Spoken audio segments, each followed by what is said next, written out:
Se on Janne Miaspoissesta, terve.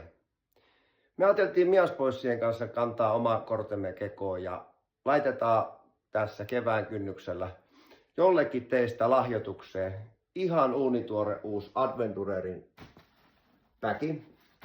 Päki nielee 30 kiekkoa isoon taskuunsa.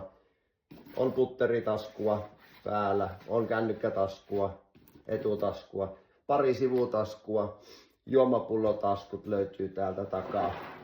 Ja päkihän on täysin käyttämätön ja ei tietenkään pelkästään tyhjää päkiä laiteta, mutta laitetaan sinne hyvin aloittelijaystävällisiä drivereita, midareita, muutama putteri.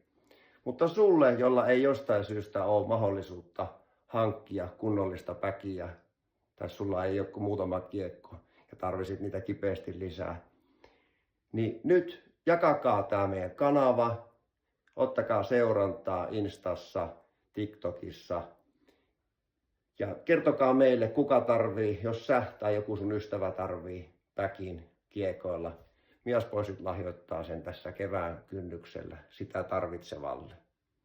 Ottakaa kanava seurantaa. Oikein mukavaa tulevaa ystävänpäivää teille kaikille. Palataan. Moi!